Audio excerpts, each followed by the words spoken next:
भूपेंद्र बोरा जी आसाम की जनता के लिए एक जो लड़ाई इनने रखी है, इनने शुरू करी है, वो सब भागेंगे राहुल गांधी के करतूतों से। किसी को पसंद नहीं आता है राहुल गांधी का रोज बकवास करना।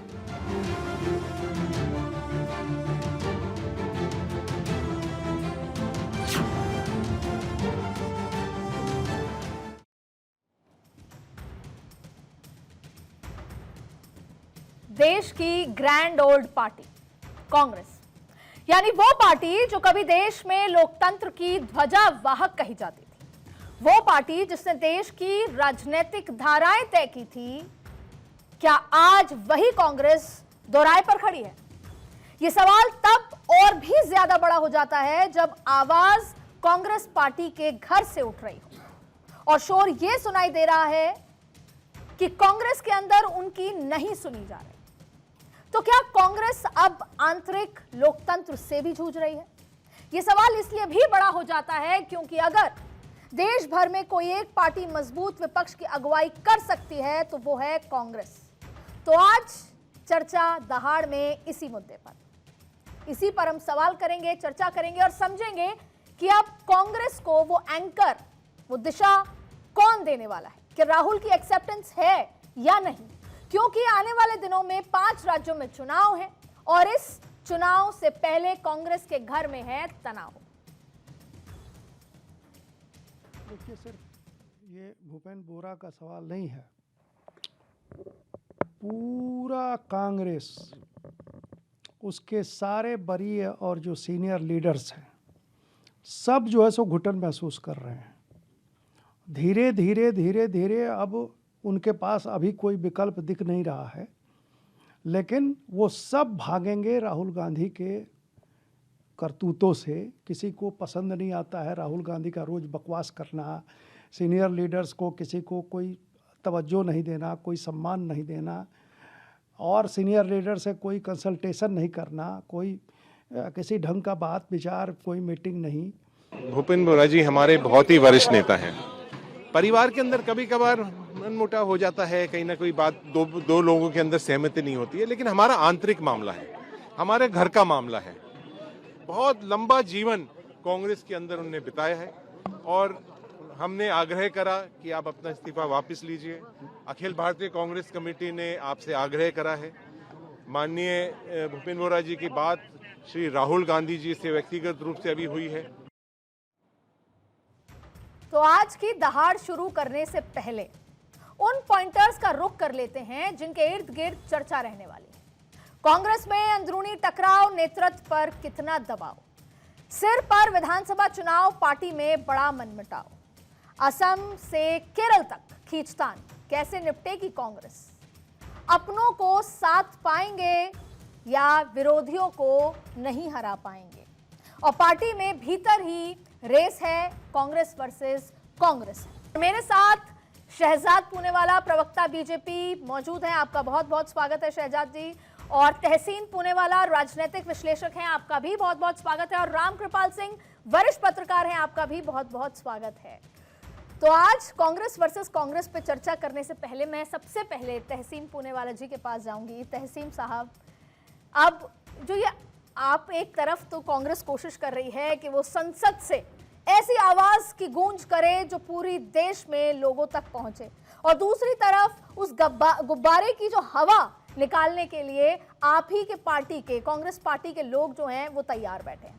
कैसे देख रहे हैं सर इस चुनौती को? हमारी लड़ाई जो होती है अक्सर घरों में, वो बाहरी से ज्यादा घर के अंदर वाले नुकसान करते हैं, और आपका तो ये ट्रैक रिकॉर्ड रहा है इस पार्टी का।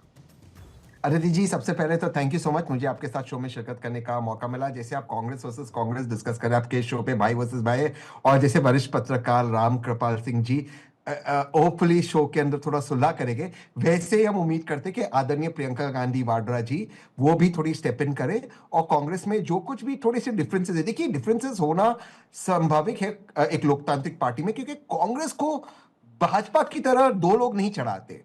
अब भाजपा में दो लोग फैसला करते कि क्या होगा, तो ठीक है, वहां पे थोड़ा अथॉरिटेरियनिज्म है, उनके पास सीबीआई और ईडी है, तो कोई उनके खिलाफ कोई बगावत नहीं कर सकता। कांग्रेस के पास वर्तमान में केंद्र में कोई एजेंसीज नहीं है, और आदरणीय लीडर ऑफ ऑपोजिशन मेहनत कर रहे हैं, वो पार्टी को आगे ले जाने की कोशिश कर रहे हैं। लेकिन हर एक जो अलग अलग राज्यों में जो अलग अलग डिफरेंसेस आते हैं, वो सब सिमिलर नहीं है। कुछ राज्यों में अलग रीजन से, कुछ राज्यों में अलग रीजन से, लेकिन मुझे पूरा यकीन है कि राहुल जी और प्रियंका जी, और खास करके अगर प्रियंका जी अच्छी भूमिका में आए, तो ये चीजों को सॉल्व करके आसाम में कांग्रेस जीत सकती है। तहसीम जी, आप पर एक नोटिस आ सकता है। आपको पता है ना कि उड़ीसा के एक विधायक ने ये नसीहत दी या अपनी बात मन की रखी थी कि प्रियंका जी को मेन उसमें आना चाहिए रोल में, तो उनको अभी नोटिस भी गया और उन पर काफी सारी कार्रवाई पार्टी ने की। अच्छा, तो मेरा एक एडवांटेज आ सकता है, प्रियंका जी का नाम ले रहे हैं। अदिति जी, मेरा एक एडवांटेज है, मैंने कभी ऑफिशियली पार्टी ज्वाइन ही नहीं किया, तो कोई दिक्कत ही नहीं है मुझे, मैं सिर्फ पार्टी को वोट करता हूँ। लेकिन देखिए, मैं एक राहुल जी का खेमा आपके सपोर्ट पर सवाल उठा सकता है। नहीं, राहुल जी और प्रियंका जी को एक टीम होना चाहिए। जैसे आदरणीय प्रधानमंत्री जी, आदरणीय गृह मंत्री जी एक टीम थे, वाजपेयी जी और अडवाणी जी टीम थे, सोनिया जी और मनमोहन सिंह जी एक टीम थे, नेहरू जी और सरदार पटेल एक टीम थे। ठीक उसी तरह भारत की राजनीति में हमेशा एक और एक 11 होता है, और आदरणीय प्रियंका जी के लीडरशिप में और राहुल जी के मॉरल लीडरशिप में पार्टी आगे बढ़ सकती है। तहसीन जी, मैं शहजाद जी के पास जाऊंगी, लेकिन एक बार आपसे ये कहना चाहूंगी, अभी आपने कहा कि दो लोग बीजेपी चलाते हैं, यानी एक और एक 11। दूसरी बड़ी बात है कि क्या कांग्रेस केवल एक आदमी चलाता है, राहुल गांधी? क्योंकि बीजेपी तो यही आरोप आप पे लगाएगी। राहुल जी है, आदरणीय अध्यक्ष है खड़गे जी, वेणुगोपाल जी है, और वो सब मेहनत करे। लेकिन मुझे लगता है अगर एक थोड़ा सा एक फेमिनिन टच भी आ जाए, क्योंकि अभी सोनिया जी इतनी इन्वॉल्व नहीं है, तो हमेशा अगर एक फेमिनिन टच होता है, एम्पैथी होती है, तो ज्यादा मुझे लगता है कि पार्टी और भी अच्छा करेगी। फेमिनिन शक्ति जो होती है भारत की राजनीति में बहुत जरूरी होती है, और ये राहुल जी खुद कहते हैं। बिल्कुल। शहजाद जी, आप लोगों पे आरोप है कि पहला तो आपकी पार्टी केवल दो लोग चलाते हैं, दूसरा ये कांग्रेस मुक्त भारत करते करते, हालांकि पुराना जुमला है लेकिन आज मुझे लगता है पूछ लेना चाहिए कि कांग्रेस मुक्त भारत करते करते बीजेपी युक्त भारत, मतलब आपने अपनी पार्टी बीजेपी युक्त कर ली है, इसको कैसे देखते हैं?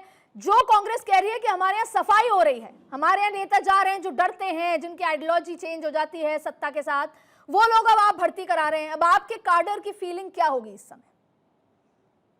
अदिति जी, सबसे पहले तो आपके शो में मुझे भी आने का मौका मिला बड़े दिनों बाद, तो बहुत बहुत धन्यवाद आपका। और साथ में राम के दर्शन भी हो रहे हैं, तो राम जी को भी प्रणाम करना चाहता हूं। ऐसा है कि अदिति जी, वैसे तो कांग्रेस में एक समय पर हमारे सबसे पूजनीय हेडगेवार जी भी थे, और हेडगेवार जी ने भी कांग्रेस छोड़कर ही आरएसएस बनाई थी। जहां तक सवाल है, कई सारे वोटर भी कांग्रेस को एक समय पर वोट करते थे, आज वो भाजपा को वोट करते हैं।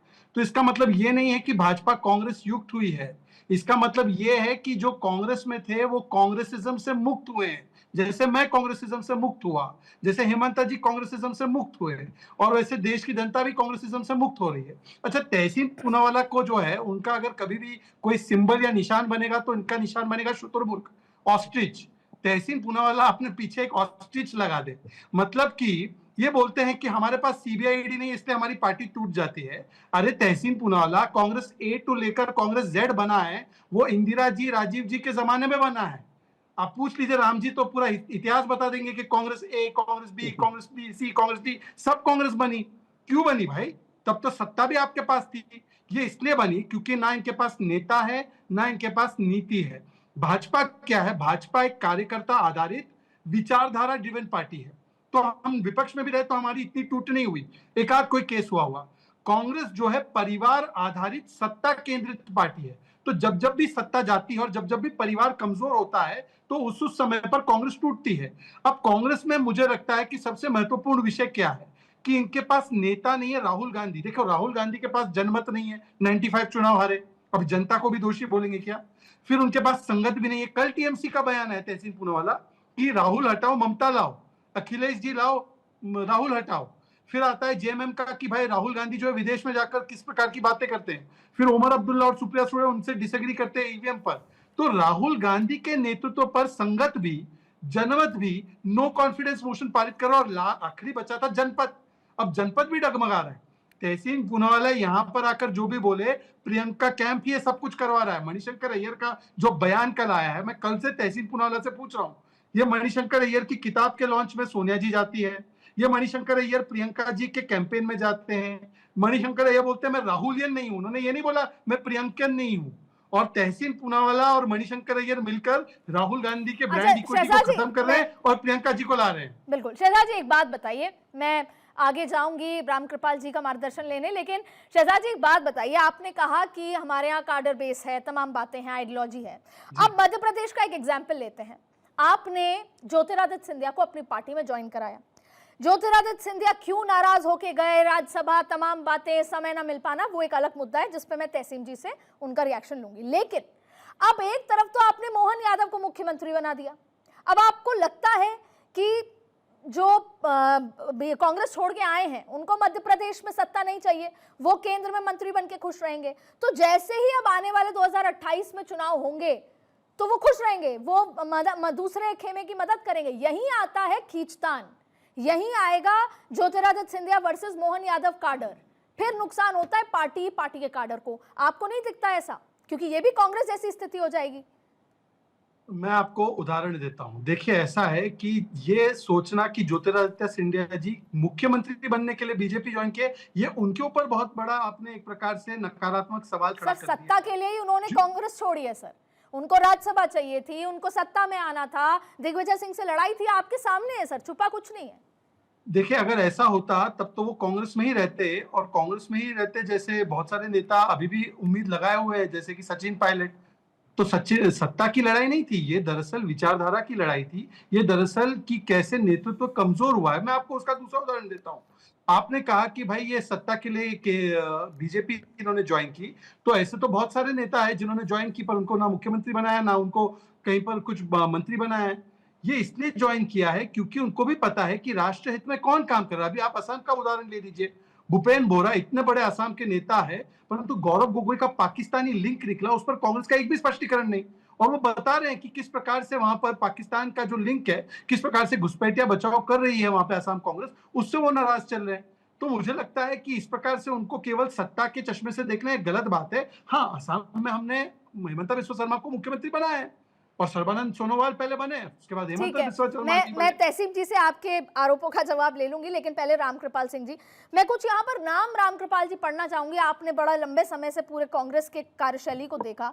आप देखिए, कपिल सिब्बल ने आरोप उठाया, कांग्रेस पे आरोप लगाया, गुलाम नबी आजाद ने तो वो ग्रुप 23 भी क्रिएट कर दिया था, आप देखिए संगठनात्मक कमजोरी बताई थी। इसके साथ साथ आनंद शर्मा ने ग्रुप 23 किया था। फिर शशि थरूर हैं, वो लगातार उठाते आ रहे हैं, उन पे आज भी उनकी पोजीशनिंग पे सवाल उठता है। ऐसी लंबी फहरिस्त है। आपने देखा भूपेंद्र जो हरियाणा के बड़े मंत्री हैं, नेता हैं, उनको आप देखिए पूर्व मुख्यमंत्री रहे हुए हैं, मनीष तिवारी हुए, भूपेंद्र सिंह हुड्डा हुए, ऐसे पी चिदम्बरम हुए, तमाम लोग उठाते आए हैं सवाल। तो आप अब कांग्रेस को, जो कि लोकतंत्र के लिए एक मजबूत विपक्ष बहुत इंपॉर्टेंट है, 140 करोड़ लोगों के लिहाज से एक मजबूत विपक्ष होना चाहिए। सत्ता में ना आए विपक्ष की तो उम्मीद राहुल गांधी से कर सकते हैं, लेकिन उसके बावजूद भी वो ना किसी को जाने से रोकते हैं, ना इन बयानबाजियों पे कोई स्पष्टीकरण है। और आज जब मैंने एक बड़े नेता से बात की कांग्रेस की, उन्होंने कहा बुजुर्ग है मणिशंकर अय्यर, कहते नहीं, मत सुनिए आप। तो इस तरह का ये तरीका कहां ले जाएगा कांग्रेस को? एक दोराहे पे लाके खड़ा कर दिया है। आदित्य जी, बहुत अच्छा आपने गिनाया। जरा ये इको हो रही है, जरा कह दीजिएगा। तो मैं उसी पर एक सवाल अगर कहूं कि जितने नाम आपने गिनाए, मोटे तौर पर जो लोग भी राजनीति में हैं, जितने भी कांग्रेस के बड़े नेताओं को जानते हैं, उन सबका तो नाम आपने गिना दिया। सवाल इस बात का है कि वो कांग्रेस के कौन से बड़े नेता हैं जो अभी बचे हुए हैं। तो पहली बात। दूसरी बात, जो आप तहसीन भाई के लिए कह रही थी कि नोटिस ना आ जाए, नहीं, तहसीन भाई को नोटिस नहीं आएगा। तो सही है कि उन्होंने पार्टी ज्वाइन नहीं किया है, लेकिन उसके अलावा भी उन्होंने ही नहीं कहा, प्रियंका ही नहीं कहा, उन्होंने कहा प्रियंका भी। तो तहसीन भाई जो है वो बिल्कुल, तो उन्होंने किसी को छोड़ा नहीं है, किसी को और जोड़ा है। लेकिन देखिए, बेसिक बात, कांग्रेस की दिक्कत ये नहीं है कि कौन आ रहा है कौन जा रहा है। आप ये देखिए, रामचंद्र जी को 14 साल वनवास हुआ था, बहुत कम लोग थे जो उनके साथ रह गए थे, बड़े क्रेडिट। यहाँ तो 15 साल कांग्रेस को साफ साफ दिखाई दे रहा है 10 साल हो गया, ये तीसरा टर्म है, नहीं 15 साल, जी तो क्लियरली सत्ता से बाहर है। जो पार्टी 1.5 दशक से सत्ता से 1.5 दशक तक सत्ता के बाहर रहती है, वहां पे आप किसी को अपने साथ रखने के लिए एक तो दो काम होते हैं, या तो आप संगठन की तरफ जाएं, यानी कंस्ट्रक्टिव एंगेजमेंट हो, या सत्ता, सत्ता या संगठन, कहीं आप लोगों को लगाए रखिए। आप मुझे बताइए 2019 के बाद से आज तक राहुल गांधी ने क्या कहीं कहा है कि मैं बीजेपी का विकल्प हूं? नहीं। तो जैसे सीपीएम रही इस देश में 70 साल से सीपीएम राज कर रही है, लेकिन उसने जनता से कभी नहीं कहा कि वो एक विकल्प है। यानी कभी आप इतनी सीटें लड़े ही नहीं कि जनता आपको गंभीरता से ले कि आप भी एक अल्टरनेट हो सकते हैं। धीरे धीरे वही हालत कांग्रेस की हो गई है। जिस पार्टी का मुखिया ये डट के नहीं कह सकता कि हम बीजेपी का विकल्प बनेंगे, हम सत्ता की तरफ जा रहे हैं, तो मेरा यही कहना है कि आज कांग्रेस का लक्ष्य क्या है। तो जब आपने कोई मंजिल तय ही नहीं की है, तो रास्ता ही आपकी मंजिल है। और जो लोग मंजिल न पाने के लिए चलते हैं, उनमें से बहुत सारे लोग अलग हो जाते हैं कि भाई जब जाना ही कहीं नहीं तो चल क्यों रहे हैं।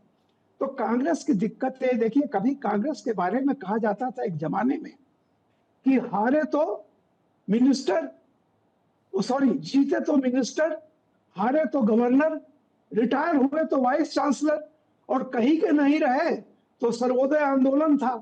आज वो कांग्रेस में कोई ये नहीं कह सकता है कि हम कब आएंगे, कब सत्ता हमको मिलेगी। बिल्कुल, तो आप कह रहे हैं बीच मझधार में फंसी हुई है कांग्रेस, अभी उसको किनारा नहीं दिख रहा।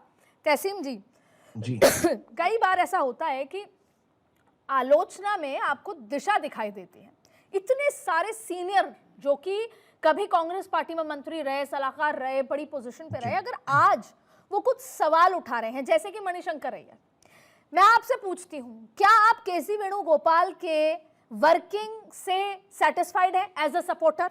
अब मुझे नहीं पता, वैसे लग नहीं रहा कि आप राहुलियन हैं, आप हैं क्या? पहला तो क्या आप केसी वेणुगोपाल पे इतने सवाल उठते हैं, दिग्विजय सिंह ने उठाए, तमाम लोग उठाते हैं, कार्यकर्ता उठाते हैं, पंजाब के नेता उठाते हैं, दूसरे नॉर्थ के तमाम कार्यकर्ता उठाते हैं, तो पहला आप केसी वेणुगोपाल के कार्य क्षमता उनकी आप समझते हैं, कार्यशैली ठीक है? दूसरा ये कि जो सवाल उठाया गया है पवन खेड़ा पे, क्या आप उससे अग्री करते हैं? बिल्कुल नहीं। आप किसी के भी काम करने में कोई आप खामी पा सकते हो, आपको लगता है कि और बेहतर परफॉर्मेंस हो सकता है, लेकिन यही केसी वेणुगोपाल जी थे जिनके ऑर्गेनाइजेशन में कांग्रेस 50 से करीबन 100 सीट पर पहुंची है, 99 सीट पे। मैं इसको कोई जीतने मानता हूं, मैं मानता हूं कि हम राजनीति में जीतने के लिए आते हैं, मैं बिल्कुल इसको मानता हूं, लेकिन एक ग्रोथ हुआ है, अगर और भी बेटर हो। इसलिए मैं कहता हूं कि जो अहमद पटेल जी का रोल था, आज केसी वेणुगोपाल जी निभा रहे हैं। मैं आपको बीच में माफी के साथ रोक रही हूं, मैं एक बार माफी के साथ रोक रही हूं। जी बोलिए ना। मैं ये बताना चाहती हूं आपको, आपने अहमद पटेल जी के साथ केसी साहब का कंपैरिजन नहीं, मैं कंपेयर नहीं कर रहा हूं, मैं कांग्रेस भी कवर करती हूं। तो पंजाब के बहुत सारे नेता है, पंजाब में चुनाव था, उन्होंने केसी साहब से ये कहा कि साहब ये व्यक्ति है, ये पार्टी विरोधी एक्टिविटी करता है, आपको इसको चुनाव से पहले पनिशमेंट देना है। केसी साहब ने कहा ओके, ऑल गुड, डन, और 10 मिनट बाद उसके प्रमोशन की चिट्ठी जारी हो गई उस व्यक्ति के जिसकी शिकायत हुई थी। तो जब केसी साहब से पूछा कि अरे प्रमोशन क्यों किया, इनको तो पार्टी में आपको इन पे एक्शन लेना था डिसिप्लिन का, तो उन्होंने कहा मुझे जो समझ में आया मैंने किया। चिंता की बात यह है कि अहमद भाई से आप कंपेयर कर रहे हैं, उनको तो नॉर्थ इंडियन कार्यकर्ताओं की भाषा तक समझ नहीं आती। अब आप इस पे अपनी प्रतिक्रिया दे सकते। नहीं, मैं बिल्कुल अहमद पटेल साहब से बिल्कुल कंपेयर नहीं कर रहा हूं। मैं कह रहा हूं जैसे अहमद पटेल साहब के चले जाने के बाद अनफॉर्चुनेटली आज वो role KC Venugopal ji to the best of his ability वो कोशिश करते हैं, हिंदी सीखने की कोशिश कर रहे हैं। मैं जानता हूं कुछ उनमें उनकी कुछ ऑर्गेनाइजेशन में कुछ थोड़ी कमियां है और कोई भी परफेक्ट नहीं होता, लेकिन मेरा अगर व्यक्तिगत सुझाव है तो मुझे लगता है राहुल जी एज एलओपी और Priyanka ji as general secretary organisation बहुत ही अच्छा कॉम्बिनेशन होगा और वो कॉम्बिनेशन से कांग्रेस अच्छा कर सकती है। ये पहली बात है। दूसरी बात मैं कहना चाहता हूं कि देखिए भाजपा आज बहुत खुश हो रही है। मैं जानता हूं कि कुछ लोग हैं, अलग अलग कारणों से लोग पार्टी छोड़ते हैं, जैसे शहजाद ने छोड़ा, हेमंता बिस्वा शर्मा जी छोड़े, ज्योतिरादित्य सिंधिया छोड़े, लेकिन जिन पे खुद भाजपा आरोप लगाती थी खुद कहती थी कि ये नेपो किड्स है, चाहे ज्योतिरादित्य सिंधिया जी हो, आरपी सिंह जी हो, कोई भी हो, आज उनको भाजपा बना देती, आज उनको भाजपा टिकट देती, उनको मिनिस्टर बनाती। और मैं जानता हूं हमारे पास जीते तो मिनिस्टर, हारे तो गवर्नर, ये नहीं है हमारे पास, इसीलिए थोड़ी ज्यादा लोग जा रहे हैं। अच्छा ठीक है, लेकिन हार मंथन का के बाद आज तक एक ही लाइन, 2019 से लेकर अब तक, एक ही लाइन, जी इस मंथन के बाद जो विष है वो चला जाएगा और जो अमृत है कांग्रेस को मिलकर और कांग्रेस फिर से रिवाइव हो जाएगी। तहसीम जी, आज तक 2019 के चुनाव के बाद कोई मैंने उदयपुर संकल्प भी कवर किया था, अशोक गहलोत की सरकार थी सर। उदयपुर संकल्प तय तो आपने लिया, संकल्प आपने किया, बीजेपी ने लागू कर दिया नितिन नवीन को एक युवा अध्यक्ष बनाकर, जबकि आपका फैसला था युवा एससी एसटी ओबीसी को आगे बढ़ाने का। दूसरा देखिए, एससी एसटी ओबीसी का कितना बढ़िया समीकरण बीजेपी रखती है। तीसरी बात देखिए, तीसरी बात, आज तक कोई एक बॉटम लाइन आई कि हम चुनाव क्यों हार रहे हैं? कोई एक फैसला हुआ, कोई एक कमेटी बैठी, कोई एक एक्शन हुआ? मल्लिकार्जुन खड़गे तो बोल देते हैं आला कमान से पूछ के बताऊंगा।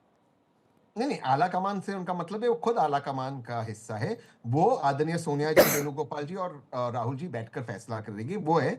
लेकिन मैं ये मानता हूं, आपकी इस बात से मैं पूरी तरह से इत्तेफाक रखता हूं कि एक युवा चेहरा, एक युवा नेता होना अच्छी बात है। अभी खड़गे जी कर रहे और फिर कांग्रेस के अध्यक्ष के चुनाव है, पर कम से कम कांग्रेस में चुने हुए अध्यक्ष है, भाजपा की तरह नहीं। खुद नितिन नवीन जी को पता नहीं था मैं अध्यक्ष बनने वाला था, आदरणीय मोदी जी और अमित शाह जी को भी पता था, नड्डा जी को भी पता नहीं था। ये तो हम तो जानते ही जन्नत की हकीकत, लेकिन दिल को खुश रखने के लिए शहजाद बाबू ये ख्याल चाहते, खुश हो गए, होने दीजिए, आज उनका समय है, कल हमारा समय आएगा।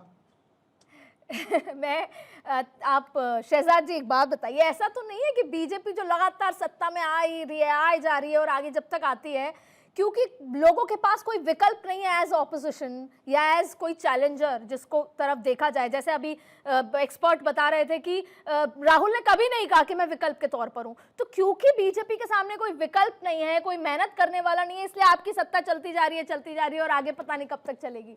और आरोप तो ये भी है कि आप किसी को भी कुछ भी बना देते हैं, कभी कंसल्टेशन नहीं होती, आपके पार्लियामेंट्री बोर्ड में कंसल्टेशन नहीं होती, साइन करा लेते हैं बस। देखिए, ऐसा है कि जो तहसीन पूनावाला और उनका जो इकोसिस्टम बोलता है ना कि देयर इज नो अल्टरनेटिव, ये उसको बोलता है टीना फैक्टर। टीना है इसलिए हम लोगों के यहाँ पे बीजेपी आ रही है, टीना है। एक्चुअली टीना नहीं, नीता है। Narendra is the alternative. लोग देयर इज नो अल्टरनेटिव के लिए नहीं, नरेंद्र ही ऑल्टरनेटिव है, इसीलिए वो वोट कर रहे हैं, पहली बात। दूसरी बात, ये तहसीन पूनावाला जी को पूछिए, ये केसी वेणुगोपाल जी के इतने गुणगान कर रहे हैं कि 99 सीट आ गए, तो फिर भाई वोट चोरी का आरोप क्यों लगाते हो?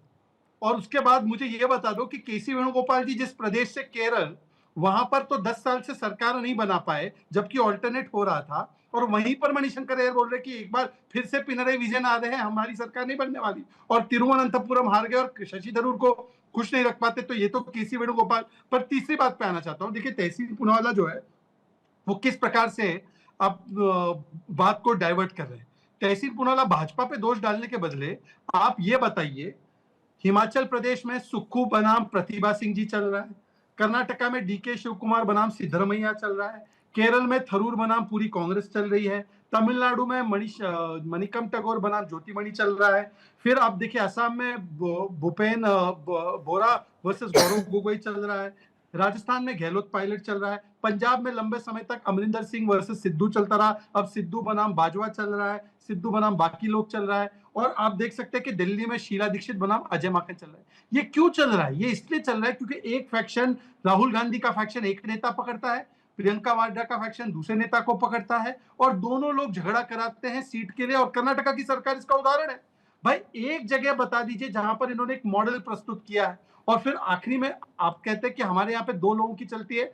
अरे भाई, हमारे यहाँ पर तो जिस प्रकार से 45 इयर्स की पार्टी है, 45 इयर्स का अध्यक्ष है, और इन 45 इयर्स में 12 अध्यक्ष हुए हमारे, और कोई किसी का बेटा नहीं, कोई किसी का भाई नहीं। समाजवादी पार्टी में एक ही परिवार से बन सकता है, आरजेडी में एक ही परिवार से बन सकता है, डीएमके में स्टालिन के ही परिवार का बन सकता है, कांग्रेस में जो बना है वो भी एक ही परिवार की तरफ देख सकता है। तहसीम जी, आप पे रिएक्शन देना चाहते हैं। Tehseem ji, you are fair as a political analyst, आप ये मानेंगे ना कि सेंटर को पावर में रखने के लिए ये जो 2 पावर सेंटर बनाई गई हर एक स्टेट में, वो एकदम बैकफायर करके आपको जितने राज्य गिनाए हैं, मैं खुद देखा मध्य प्रदेश में क्या हुआ, आज आपका कार्डर ही नहीं है, कोई नेता ही नहीं है। राजस्थान के हालात आप देखिए, 28 आते आते 5 मुख्यमंत्री के चेहरे खड़े हो जाएंगे, हर राज्य में ये हालात है। कर्नाटक आप सॉल्व नहीं कर पाए।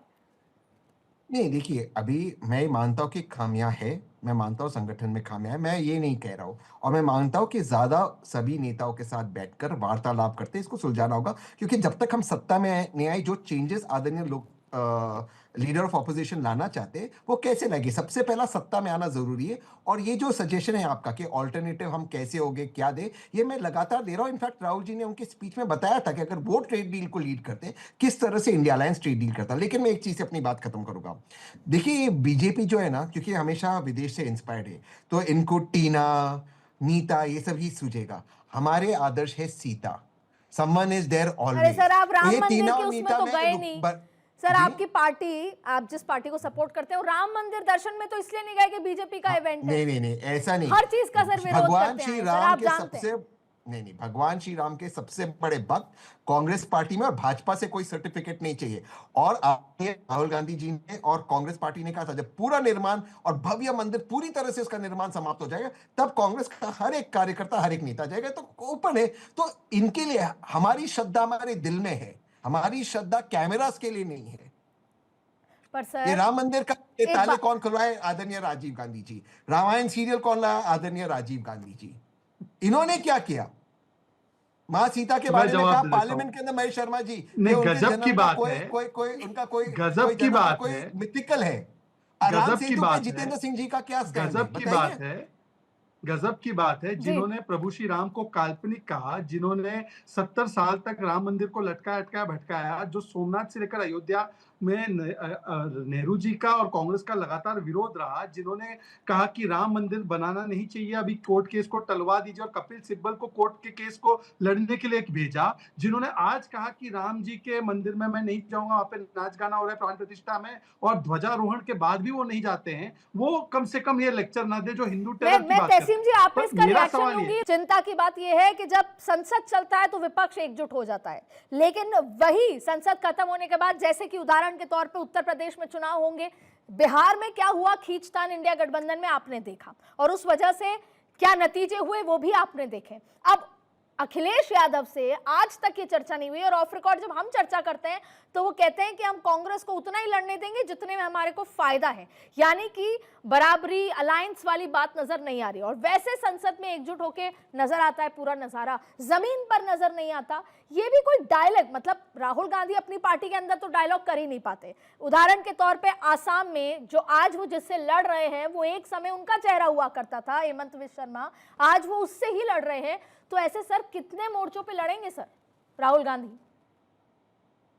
अदिति जी, थोड़ा समय दीजिएगा, जी मैं दोबारा लौटा हूँ। अभी तक 1 या 1.5 मिनट ही बोला हूँ।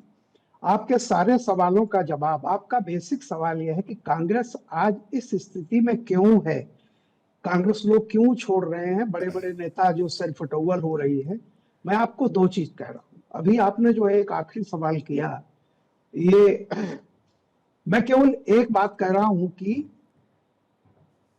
कांग्रेस को कभी इस देश में कश्मीर से कन्याकुमारी तक वो राज करती थी, और कामरूप से कच्छ तक, यानी कुल मिलाकर गुजरात से असम तक, और ऊपर कश्मीर से नीचे कन्याकुमारी तक। अब आप एक एक चीज देखिए, जी कांग्रेस अचानक नहीं गई है।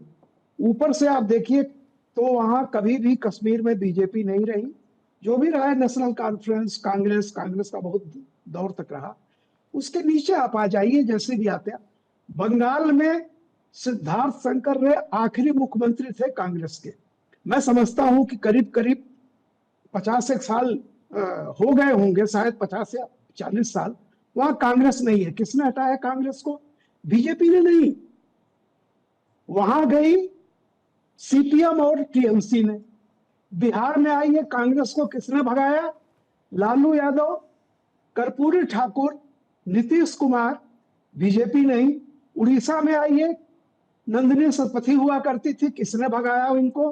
बीजू पटनायक, नवीन पटनायक, बीजेपी ने नहीं। आप वहां से नीचे तक चले जाइए, कर्नाटक में देखिए किसने किया? रामकृष्ण हेगड़े आए, उन लोगों ने किया, जनता दल आया।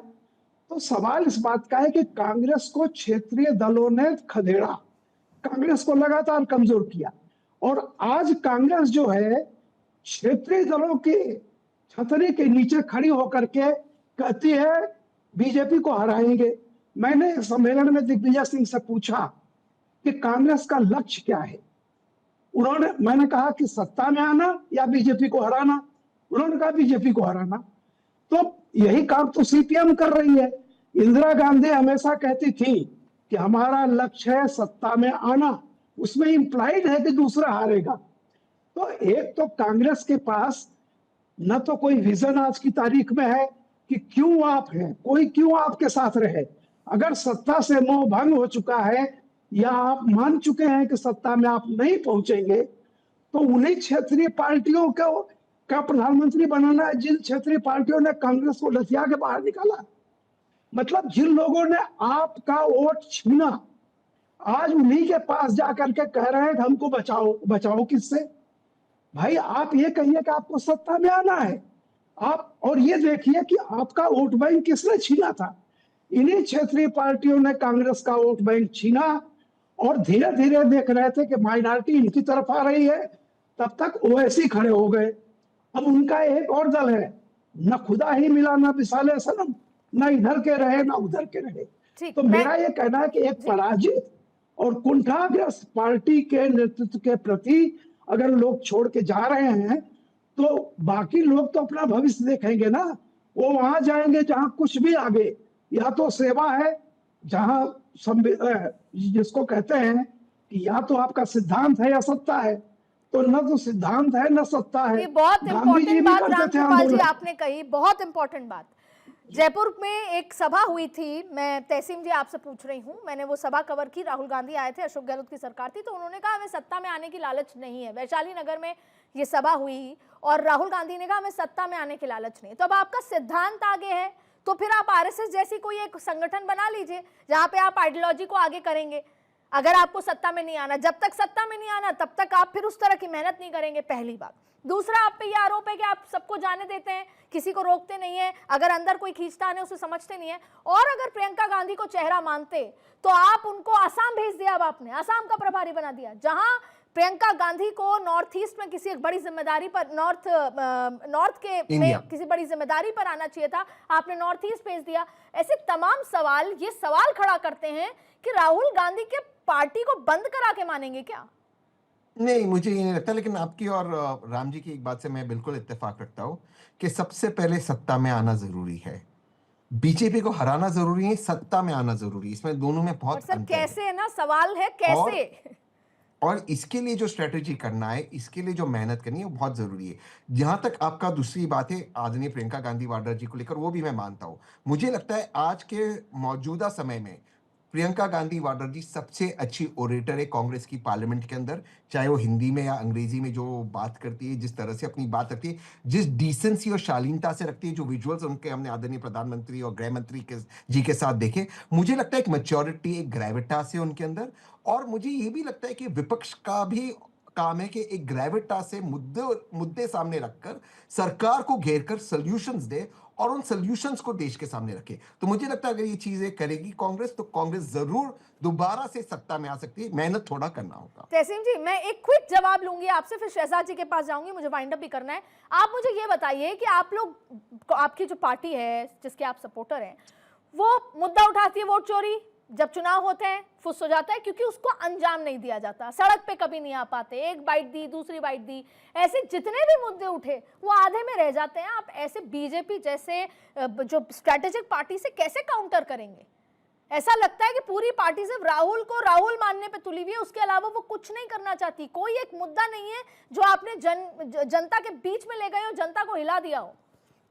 नहीं, ऐसे कुछ मुद्दे हैं जैसे लैंड एक्विजिशन बिल था, अन्य मुद्दे थे जो किसानों का मुद्दा था। बना वो आंदोलन नहीं बना। नहीं, किसानों का आंदोलन तो बना ना, उसमें विपक्ष के नेता की बड़ी भूमिका थी। लेकिन बात ये नहीं, बात मैं मानता हूं कि जो मुद्दे उठते उनको अंजाम तक ले जाने की बहुत ज्यादा जरूरत है। और इसीलिए जो विपक्ष के नेता, वो तो बेचारे अपनी मेहनत करते, वो तो मुद्दे उठाते, लेकिन बाकी जो इर्द गिर्द लोग हैं उनको भी हैवी लिफ्टिंग करना होगा, उनको भी मदद करनी होगी। इस वक्त कांग्रेस में क्या हो रहा है, केवल राहुल गांधी जी लड़ रहे या प्रियंका जी लड़ रहे, बाकी के जो नेता है उनको भी कॉन्ट्रीब्यूट करते, बिल्कुल लड़कर उनका योगदान देते। बीजेपी को टेक ऑन करना होगा, तभी जाके संगठन आगे बढ़ेगी। शहजाद जी, आप लोगों पे आरोप है कि राहुल जी जब संसद में खड़े होते हैं और एक लाइन बोलना चाहते हैं तो फिर ना तो पीयूष गोयल, ना ही तमाम जो राजनाथ सिंह, अमित शाह, कोई भी उनको बोलने नहीं देता। सिर्फ एक लाइन, राहुल गांधी की एक लाइन से बीजेपी डर जाती है, फिर लोकसभा स्पीकर एक्शन में आ जाते हैं, बट वो एक लाइन राहुल गांधी को नहीं बोलने देते। तो राहुल अकेले ही काफी हैं आप लोगों के लिए। नहीं, लोग डरते तो है, पर वो हम नहीं डरते हैं। उनके पीछे, राहुल जी के पीछे जो बैठे ना, वो डरते हैं कि भाई राहुल जी क्या बोल जाएंगे। क्योंकि आपको याद होगा कि उन्होंने बोला सेना की पिटाई कर दी है, तो सुप्रीम कोर्ट ने बोला राहुल गांधी जो बोल रहे हैं कोई भारतीय ऐसे नहीं बोल सकता। तो सर बोलने राहुल दीजिए गांधी जी ना, रफाल पर झूठ बोलते हैं। बोलने दीजिए, उनको बैकफायर होने दीजिए, राहुल को एक्सपोज कीजिए, बोलने दीजिए। हम तो अदिति जी गलत मत समझिए, पर राहुल गांधी हमारे स्टार प्रचारक है। तहसीन माने ना माने, तहसीन तो बोल रहे प्रियंका लाओ, हम तो बोल रहे राहुल को ही बना के रखा हो। हम जब तक राहुल गांधी है वो स्टार प्रचारक के रूप में काम करेंगे। आप देखिए ना, राहुल जी जितना प्रचार करते हैं, टीएमसी बोलती है राहुल हटाओ, सपा बोलती है राहुल हटाओ। राहुल गांधी जी के आने के बाद 60 वर्षों से हम लोगों ने तमिलनाडु में कांग्रेस की सरकार नहीं देखी, बिहार में 30 वर्षों से नहीं देखी, मध्य प्रदेश में 20 वर्षों से नहीं देखी, गुजरात में 30 वर्षों से नहीं देखी, ओडिशा में 25 वर्षों से नहीं देखी, दिल्ली में 15 वर्षों से नहीं देखी, असम में 10 वर्षों से नहीं देखी, महाराष्ट्र में 10 वर्षों से नहीं देखी। कहां है राहुल गांधी का मैजिक? परंतु देखिए, दूसरी बात मैं कहना चाहता हूं, अब सत्ता की नहीं सिद्धांतों की बात हो रही है। क्या सिद्धांत है भाई कांग्रेस का? फुरफुरा शरीफ के साथ बंगाल में गठबंधन है, मुस्लिम लीग के साथ केरल में गठबंधन है, उद्धव सेना के साथ महाराष्ट्र में गठबंधन है। ये कौन सी विचारधारा है? उद्धव सेना से लेकर मुस्लिम लीग और जमात तक गजब का विचारधारा है। और आखिरी बात जो है, वो कह रहे थे प्रियंका जी का बहुत करिश्मा और ऑरा है।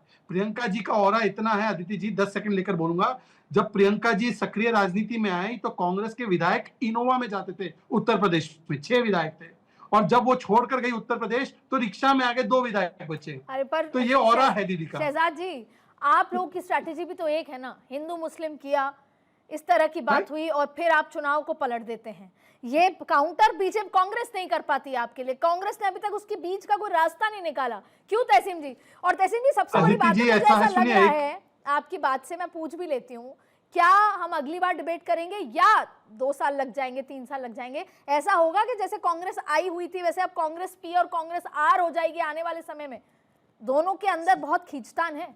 सिर्फ एक ही होगा, कांग्रेस आई यानी कांग्रेस इंडिया, कांग्रेस भारत, और उसको लीड करेंगे राहुल जी और प्रियंका जी मिलकर। लेकिन एक चीज है, ये जितना भी, अब देखिए जो देश की जनता है, देश की आवाम है, ये अब थक चुकी है। कोई भी चीज आप माननीय प्रधानमंत्री, गृह मंत्री जी से पूछो, नेहरू पे चले जाते, नेहरू पर दोष डालते, भाजपा उन्हीं के सवाल उठाती, अपने ट्रेड डील का भी सवाल उन पर उठाती। तो छोड़ दीजिए, जनता जानती है हकीकत, हम तो जानते ही जनता दिल, अच्छा, तो फिर हम तो जानते जनता जन्नत की वोटों में हकीकत, क्यों दिल को नहीं खुश दिखाती रखने है के लिए। अपनी आप हकीकत वोटों में क्यों नहीं तब्दील हो पाती है सर? उसके लिए और मेहनत करनी होगी, ये मैं मानता हूं। उसके लिए स्ट्रैटेजी करनी होगी, और बीजेपी के ट्रैप में नहीं गिरना है। बीजेपी जो ट्रैप लगाता है उस पर नहीं गिरना है। बीजेपी चाहे वंदे मातरम पर बात करे, बीजेपी चाहे हिंदू मुसलमान पे बात करे, बीजेपी टीपू सुल्तान पे बात करे, बीजेपी जिन मुद्दों पे बात करना है वो उनका अधिकार है, वो उन पर प्लीज बात करे। पर आपको स्ट्रैटेजी बनानी होगी ना। रामकृपाल जी कुछ कहना चाहते हैं। रामकृपाल जी 2 मिनट है, मैं 30-30 सेकंड का कमेंट सबसे लूंगी। रामकृपाल जी, बिल्कुल बिल्कुल। आपने इंडिया अलायंस का जिक्र किया था कि क्या गड़बड़ी है। देखिए, उसी से सब हो जाएगा। इंडिया अलायंस कहता कुछ है, करता कुछ है। इंडिया अलायंस बना था चुनावों में एक साथ लड़ने के लिए, लेकिन अब हो क्या रहा है कि चुनाव के दौरान सब बिखर जाएंगे, लेकिन जब तक चुनाव नहीं होते तब तक एकता रहेगी। अब आप देखिए, अभी से घोषणा कर दी कि बंगाल में कांग्रेस अकेले लड़ेगी, तो बताइए कि आप चुनाव एक साथ लड़ने के लिए बना था, लेकिन हो गया उल्टा कि चुनाव में हम एकदम अलग अलग हो जाएंगे, लेकिन जब चुनाव खत्म हो जाएगा तो संसद में इकट्ठा रहेंगे। ये तो हालत है। तो जहां ये हालत है कि जो आप कहते हैं वो करते नहीं, जो करते हैं वो आप कहते नहीं, तो कैसे फिर पार्टी का ये भला हो सकता है? तो पर शहजाद जी, मैं आपके पास आऊंगी बहुत 30 सेकंड में। ये कमेंट कि खुद भारतीय जनता पार्टी अब इस चुनौती में है, जैसे कि साउथ में कैसे करे, तमिलनाडु का चुनाव है, केरल का चुनाव है, पश्चिम बंगाल ममता दीदी से कितनी बार आपने काउंटर कर लिया, लेकिन अभी तक आपके पास जीत हासिल नहीं हुई। तो अब इस बार भी आप ओवैसी जी की मदद लेंगे, तमाम और चीजें होंगी, तब जाके बीजेपी पार अपनी लगाने की कोशिश करेगी। पहले तो ओवैसी तो इनका भाईजान है भाई। हैदराबाद के जुबली हिल पोल में इन्होंने ओवैसी का समर्थन लिया। वाइस प्रेसिडेंट इलेक्शन में ये लोग ओवैसी के साथ है। हम तो ओवैसी के खिलाफ है, पर ये बड़ा ओवैसी बनना चाहते हैं। जहां तक साउथ में सवाल है या बाकी स्टेट्स में सवाल है, किसी ने कल्पना की थी हमारी सरकार अरुणाचल में बनेगी? किसी ने कल्पना की थी हरियाणा में बनेगी, ओडिशा में बनेगी, असम में बनेगी? बनाई ना। और उसी तरीके से एक दिन केरल में भी बनेगी, वहां से भी हमने तिरुवनंतपुरम से शुरुआत की है, कर्नाटका में तो बनी ही है, तेलंगाना में हम लीडर ऑपोजिशन है ही। पर आखिरी बात, तहसीन कांग्रेस आई नहीं, उसको बोलो कांग्रेस गई, कांग्रेस गई। सर आखिरी 30 सेकंड का कमेंट तहसीन जी, केरला में अगर आपकी सरकार नहीं बनी तो फिर कांग्रेस के जो आखिरी दरवाजे हैं उसको कैसे देख रहे हैं आप? 2026 में केरला, पुडुचेरी और तमिलनाडु में कांग्रेस की सरकार क्योंकि बनेगी। और प्रियंका जी की आसाम, साख दांव पे लगी है केरला में। नहीं, केरला में उनके नेतृत्व में ही बनेगी। बिल्कुल, वो तो वहां आप से MP सभी आती है। का जुड़ने के लिए इस चर्चा में बहुत बहुत शुक्रिया।